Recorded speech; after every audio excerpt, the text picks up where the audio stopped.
Well, good morning, everyone. Welcome back. If you've been on our calls before, if not, welcome. We're glad to have you. This is a pretty significant day. As many of you know, manufacturing is going back to work today in Michigan, and obviously a lot of the companies we work with here in Shiawassee County, roughly 70 of them, are manufacturing, some of which did continue to operate at a reduced level, or actually some did at a full level if they were essential, but the rest are able to get back to work today. So I'm very proud and pleased that I believe our companies are well prepared. They have safety plans in place. We do want to talk a little bit about equipment and services for them here a little bit later in the call, but really happy to see that happen. And obviously there's more to come in terms of other businesses opening up, but at least for us, this is a pretty significant day for Shiawassee County's economy.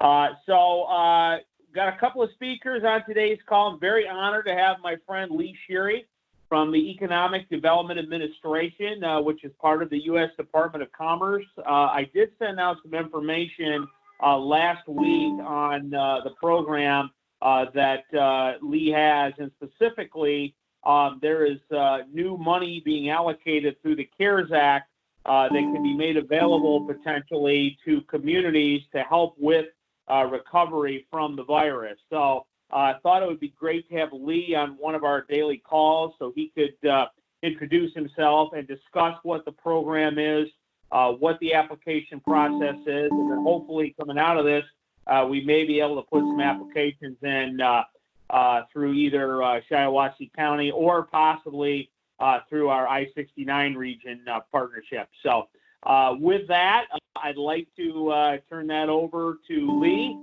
from EDA. And Lee, the floor is yours. Go ahead. All right. Good morning, Justin, and thanks for this opportunity, everyone. As Justin mentioned, I'm Lee Sherry with the Economic Development Administration. We're a small federal agency under the Department of Commerce, of which I oversee project development in the state of Michigan.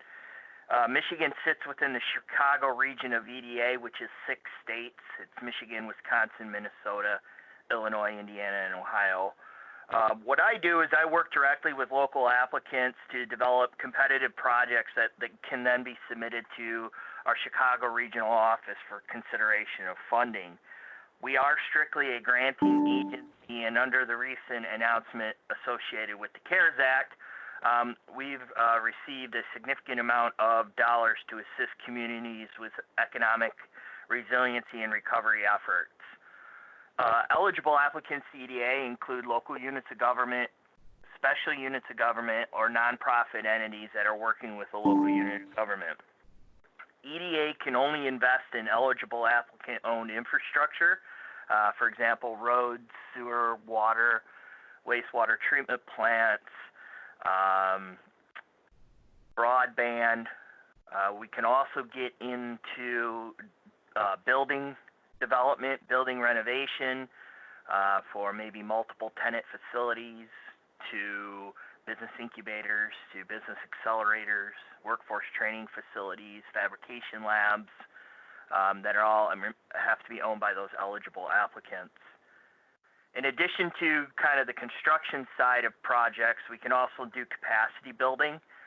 So that is the creation of revolving loan funds, funding for what we at EDA call economic recovery coordinators. So those are individuals to kind of work on specific projects that you would need in your community to build that resiliency or recovery efforts. We can also engage in strategy development, feasibility studies, market studies, retail leakage studies, anything that you would need to kind of help move your economy going forward.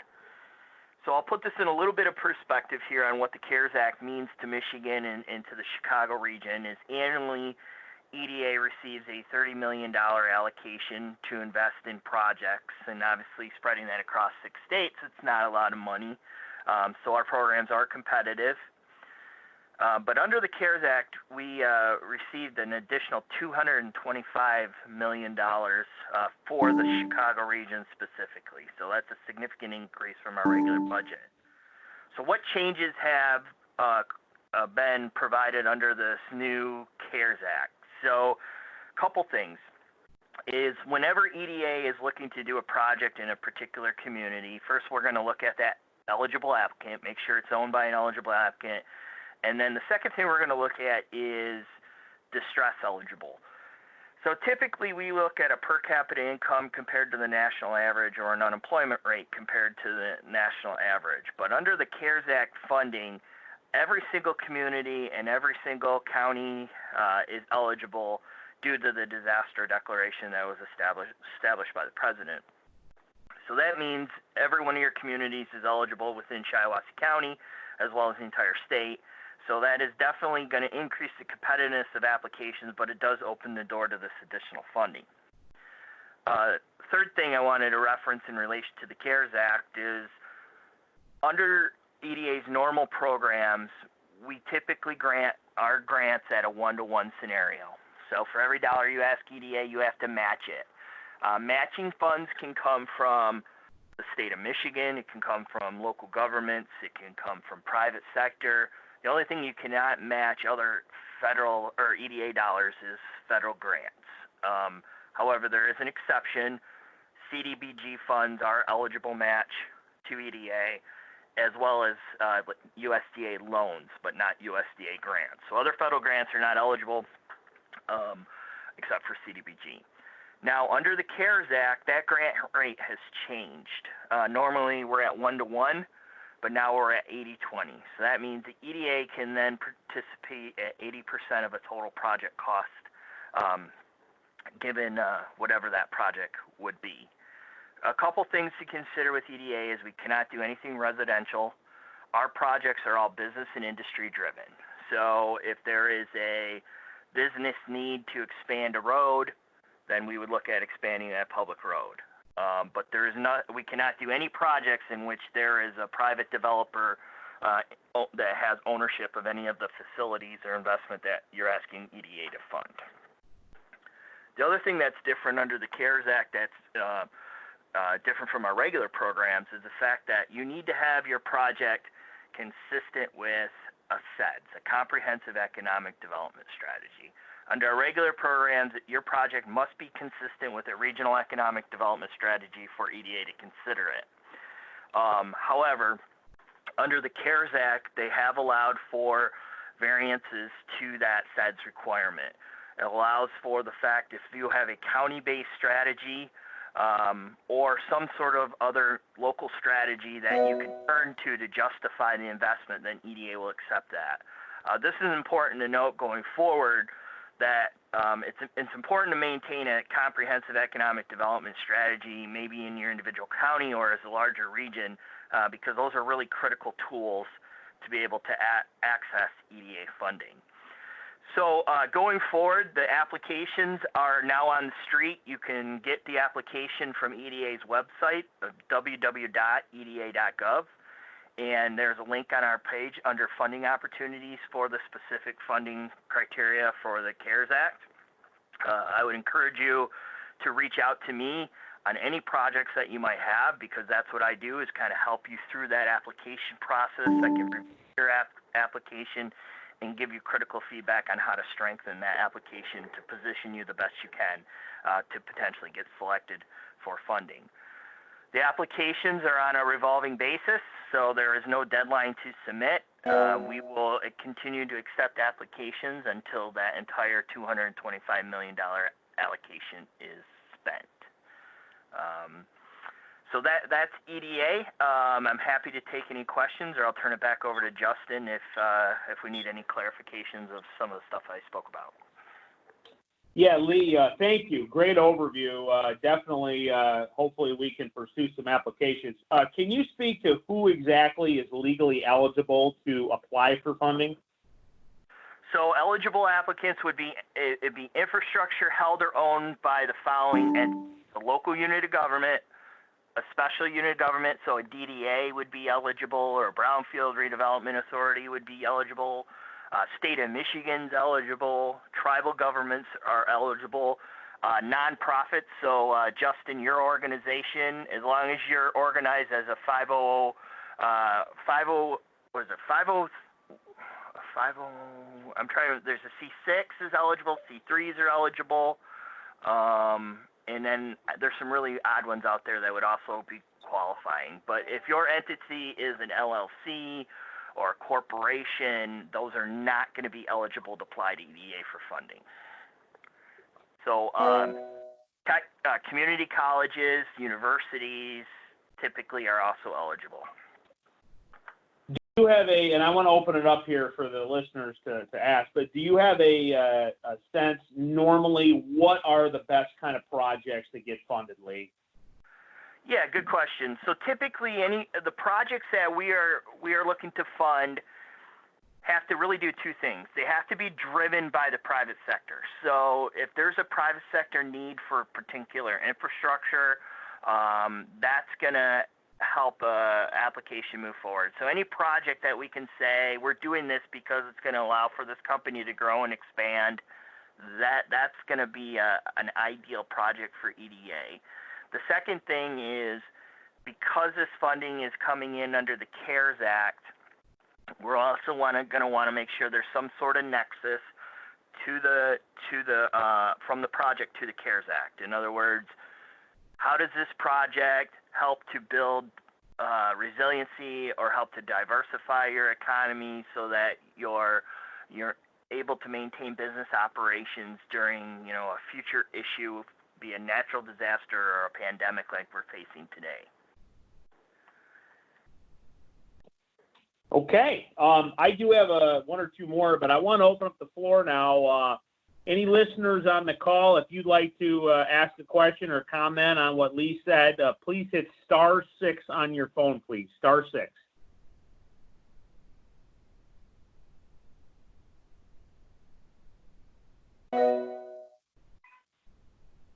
Okay. Well, while they're waiting, let me jump in with one, Lee. You talk about infrastructure. One of the barriers we found in Shiawassee County to growth has been not having enough building space available. And even in this crisis, I'm hearing from some companies that are going to need more space coming out of this, industrial space, manufacturing space, warehousing space. Obviously, your funding is for mainly public sector entities, but how could potentially a new building or new industrial park, I guess, how could that work with your dollars? So I'll start with the industrial park question. So traditionally across the entire United States, EDA has been one of the major fundamental supporters of building out industrial parks. So an ideal situation would be a local unit of government has a tract of land that you'd like to create as development-ready space, and then we could work with that local unit of government to build out the roads, sewer, water infrastructure into that parcel. Then that would establish those development-ready sites. Now, there are scenarios where if you're showing a deficiency in, second stage business space, we could look at building a multi-tenant facility, but that facility would have to be owned by the local unit of government, and you could not sell that building to the private sector down the road. You would have to maintain that use as a kind of multi-tenant second stage business space at a minimum of 20 years. But we have done that in the past where you could build a 30,000 square foot facility with movable walls within that facility to accommodate multiple tenants, and that would work from an EDA perspective. Okay. Other comments or questions? Anyone have anything for Lee? Hit *6 on your phone, please. *6. Hey, Justin. This is Justin from CIB Planning. Yeah, go ahead, Justin. A couple of things. One, OWASO has indicated or determined that housing is a necessary form of economic development at this time to help support the local manufacturers and large employers in town that are in need of living space for their workers. And we are working on several opportunities to try to bring new housing to the city that is cost makes it at a cost of living, or makes it easy for people to attain. The question is some of these developments need infrastructure run to those sites, water, sewer, things of that nature. Would those be eligible for application under this program? And then secondly, the money that's available here, would it be available to be used to update the I-69 Thumb Region SEDS plan, Accelerate, which expired in January? Hey, Justin, good to hear from you again. It's been a while. It sure has. It has. So as far as projects that support housing developments, unfortunately, those are not going to be eligible at this time under these programs. We are just prohibited to doing any sort of projects that with residential or housing-based purposes, and that just falls back to the mission of what we do, which is support of the manufacturing and industry sectors. And I know that workforce housing is critical, but it's just not within our funding portfolio. We're actually prevented from funding that. So, and then the second question is going to be, yes, if there is an interest from updating the SEDS for Shiawassee, Genesee, Lapeer, and I think St. Clair was included in that, yes, this would be something that we could fund, and this would be something that we could fund at the 80% grant rate. Thank you. Mm-hmm. Other comments or questions for Lee? Hit *6 on your phone, please. This is Rich. Yeah, go ahead, Rich. Lee, quick question regarding public-private partnerships. If there's a system set up where an organization is working with a public entity, say 80-20, 80% private, 20% public, would you fall under that but be restricted to the 20% as far as the percent of the project that would be involved?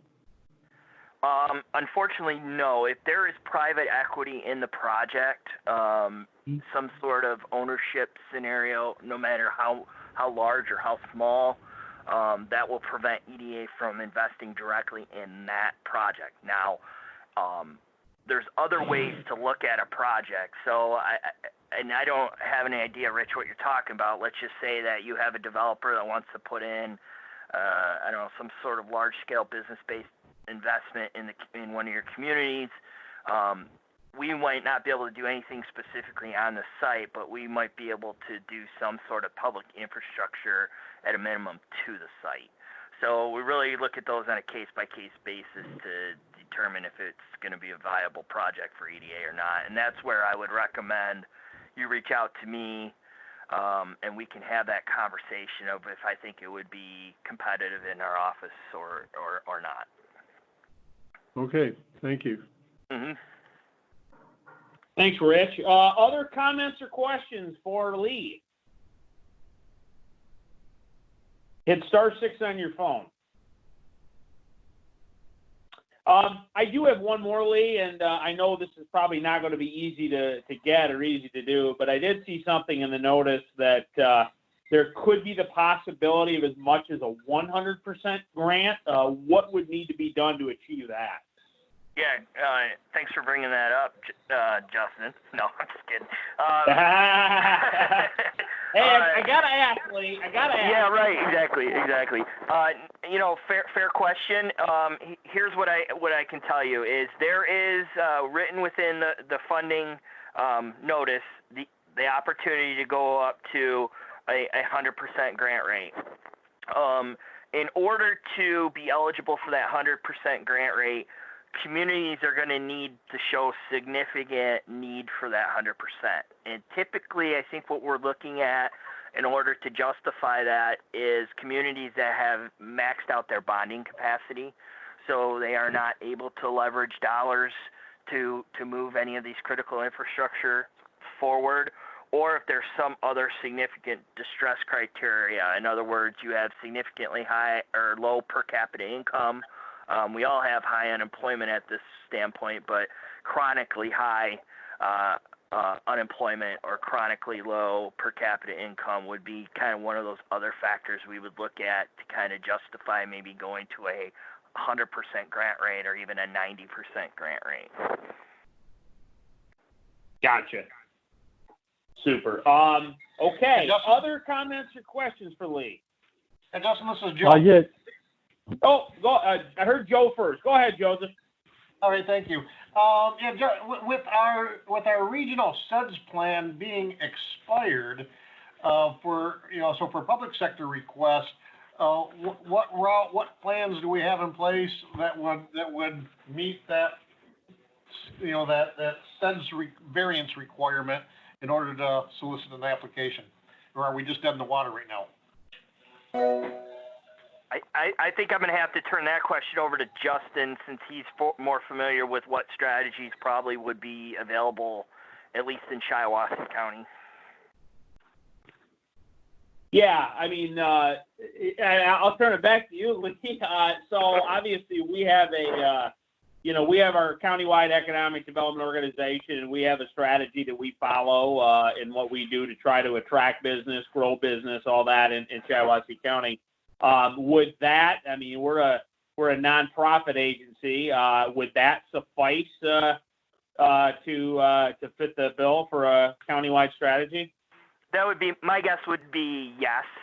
Obviously, I haven't looked at it, but I mean, I'm assuming that any economic development strategy that's guiding the justification to move a particular investment forward would be applicable. Okay, sounds good. Joe, did you want to add anything to that? Nope, that sounds great. Yep. Obviously, Okay. And obviously our plans, I think, are all pretty solid. It just happens to be that SEDS plan is expired because of the timelines to renew, but that doesn't mean that's not the same exact plan. That's still in force and that everybody's working on. Yes, and I will say, and we, Justin Sprague was on the call here a couple minutes ago. I do think updating that SEDS with an application through EDA is certainly something we definitely want to take a look at. So that would probably come through our I-69 trade corridor group. So I did hear somebody else try to jump on too. Yeah. Did someone else have a comment or question for Lee? Yeah, Justin, it's Carmen Aventini, also at CIB Planning. Oh, Carmen, yeah, go ahead. How are you? So I was wondering with an incubator, because I know that's specifically identified in the Act, would it be possible for a local unit of government or a DDA, for example, to start up an incubator, but instead of owning the building, to actually lease the space and use the money for office fit up or creation if it's open space and operation of the incubator?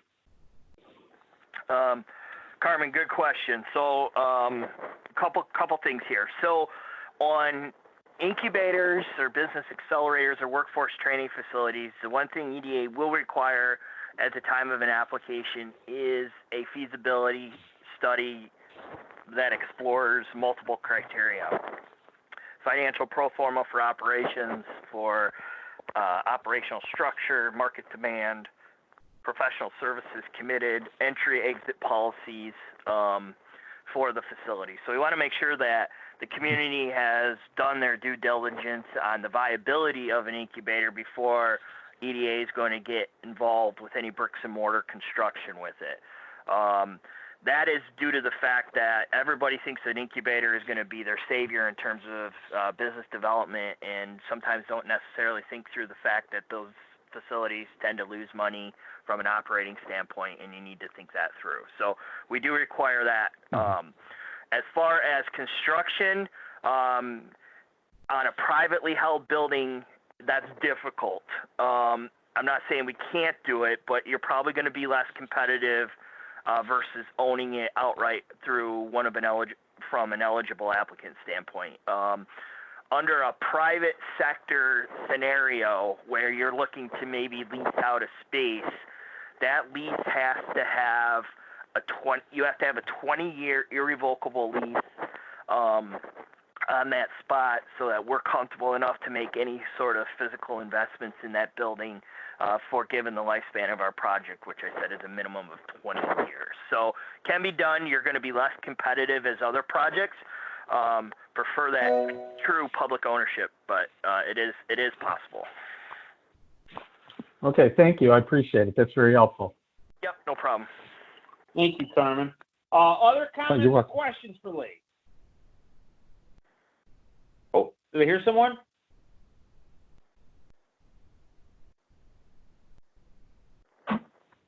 Oh, I guess not. Okay, well, thank you. Great comments, great questions. Lee, if someone is interested, what's the best way to pursue this? What's the best way to get a hold of you? Yeah, good question. So if for anybody that has projects that want to follow up with me, please do so. I'll give you my phone number. It's 312-789-9751. That is a Chicago number, but I'm actually based here in Michigan. I'm just south of Ann Arbor. So familiar. I grew up in Michigan, so very familiar with the state. Cell phone 312-720-0076, and then my email is L, and then my last name Ashuri, which is SHIREY@eda.gov.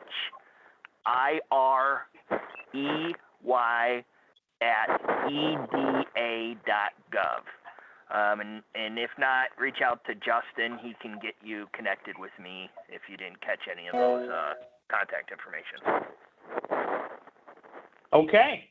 Well, Lee, thank you for your time today. Appreciate it. And hopefully some folks on the line are interested in possibly applying through EDA. So if you do have any questions on your own individual project, either follow up with me or Lee directly. So, okay. Well, thanks, Lee. You can jump off now if you'd like. We do have Rich Dougherty, a regular contributor on our daily calls. I want to have Rich talk for a minute or two about what his company is doing to be able to address some of the PPE needs that are in the community that businesses need to have in order to be able to reopen. So, Rich, do you want to talk about what you're working on as it relates to PPE? Yes, thank you, Justin. I appreciate it. My company is Business Idealism Group, and we're a consulting company that wants to make a difference.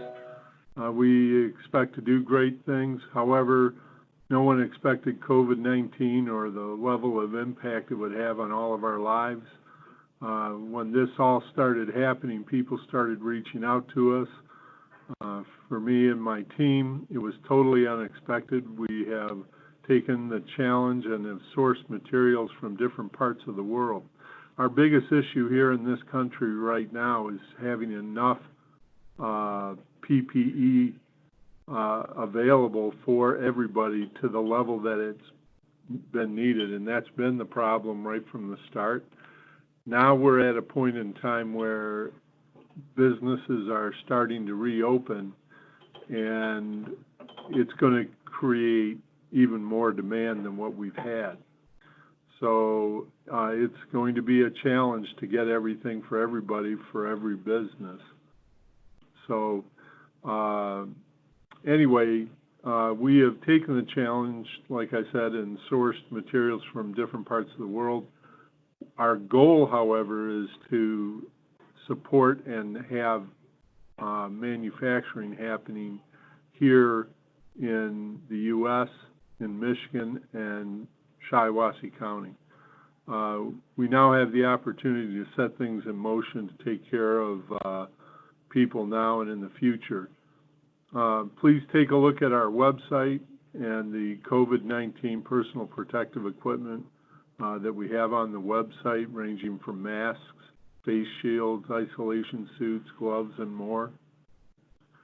Please go to bigresultsforbusiness.com and click on COVID-19 medical supplies. Again, that's bigresultsforbusiness.com and click on COVID-19 medical supplies. If you need assistance immediately, please reach out to us at the following email. It's covid19.big.sales.set@gmail.com. That's really long. It's on the website, again, bigresultsforbusiness.com. Now, we're looking to work with other companies providing PPE and bring back more manufacturing, like I said, to the U.S., Michigan, and Shiawassee County. With that in mind, we're looking at any company that is interested in the county that wants to do any manufacturing at all. There's a lot that we can do together to make things happen. So if you're interested in finding out more about this and the personal protective equipment, I'd like to ask you, Justin, to kind of take people's information and everything, and what we'll do is put together a webinar on who we are, what we're doing, and how we can help every business. We will put this into motion this week and have the webinar next week. We look forward to helping you and get the PPE you need to protect your company and, more importantly, your people. And again, I'm Rich Dougherty, and my business is Business Idealism Group. Thank you, Justin, and everybody for having me on. Thank you, Rich. And actually, that's a good segue. One of the things we wanted to update everybody on is we are collecting information and a spreadsheet from local businesses that have a PPE solution, either products or services, and we're doing I think pretty well on the list. Jody from our team, Jody, we've got, I think, 6 companies that have already responded to that request. Is that correct? That's correct. And I'll be sending out a reminder to collect a little more this afternoon and tomorrow. So the goal will be probably by Wednesday of this week. We want to share that list, which will include Rich and his information. We want to share that list with all of our contacts. So if your business or someone you know of does need access to those products or services, you've got it there right in front of you. So please, if you've not yet filled that out and you do provide a product or service, please let us know. But we're going to target getting that out to you by probably Wednesday this week. So actually, Jody, since you were on there, I know you wanted to talk about a couple of items. Do you want to go ahead with that? Sure.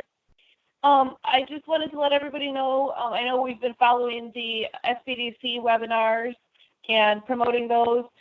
Tomorrow, the 12th, there is a PPP and other financing options for your relaunch webinar. I can send Justin the link so people can register for that if they would like. On the 13th, they have bringing your employees back to work. And it looks like those are the only two they're showing so far this week. I did participate in one on Friday. There was a guest speaker from the Michigan Retailers Association, and the topic was reopening your retail business. They had a lot of good information. It doesn't show that it's available on demand yet on their website. As soon as it is, I will send the information over to Justin to pass along. But a lot of their information is good for any business, not just retailers necessarily. They talked about things like redirecting flow in your business. So possibly using one door to enter, a different door to exit. So obviously that could be used for multiple types of business. It doesn't necessarily have to be retail. Eliminating extra inventory and clutter so that you open up the space and adjust your layout to accommodate social distancing, things like that. House screening protocols, staggering shifts, having vendors leave inventory outside of the building for employees to bring in just to limit the number of people who are coming in.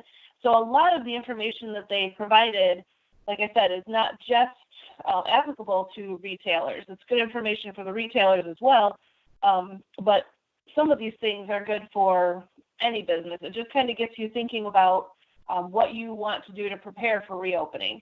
So again, once I have that link, I will send that to Justin to pass along, but it would be a good one probably for any business to watch. I think it was about half an hour, and it gives a lot of good information. Very good. Thank you, Jody. And actually, 2 more webinars, and we talked about these at the end of last week and also sent you an email on them, but I think they're very relevant. and Jody, you're going to actually be taking point on this for us as well. We've got a webinar today at 11 a.m. That's being put on by the Detroit Regional Chamber on how to make sure your PPP loan is forgiven.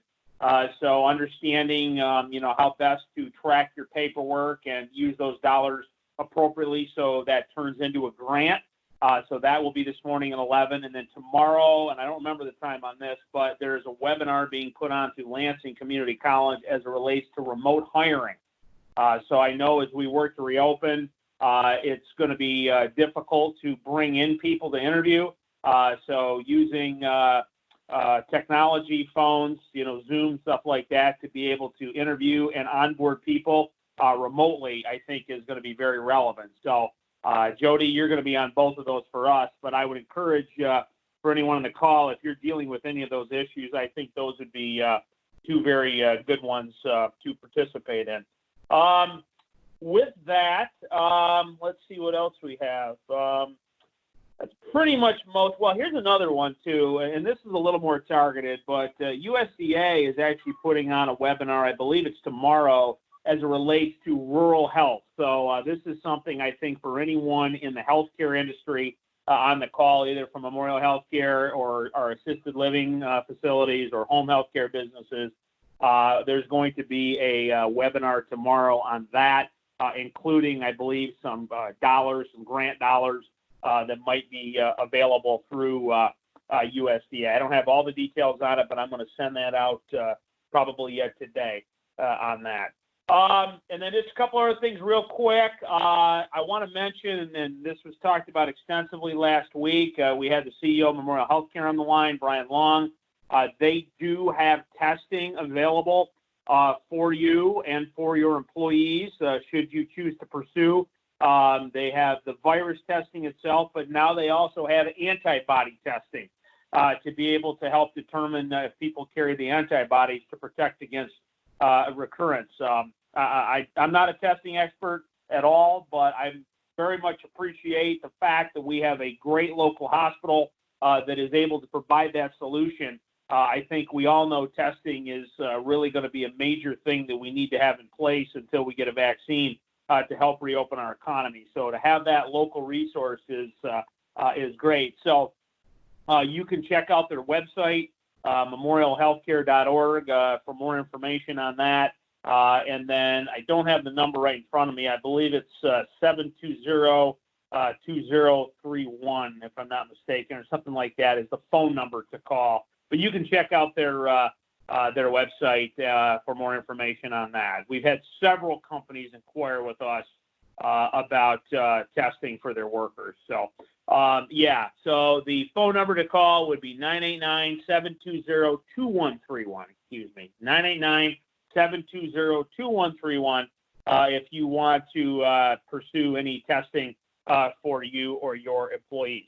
And then the final thing, as always, if any companies out there are looking to hire, please let us know. We would be happy to try to promote those job openings. And then one last thing, we did send out a updated spreadsheet on Friday of the different gift providers. So this is the list of small businesses locally that can make gift packages and deliver those.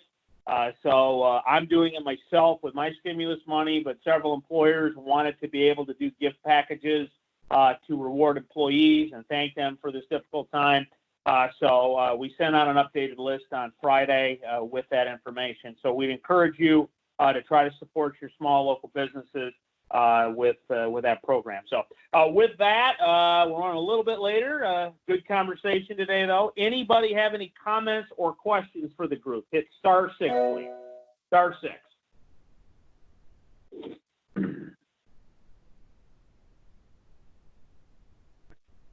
Anyone have any comments? Okay, well, have a good Monday, everybody, and we will be back tomorrow at 9. Thank you.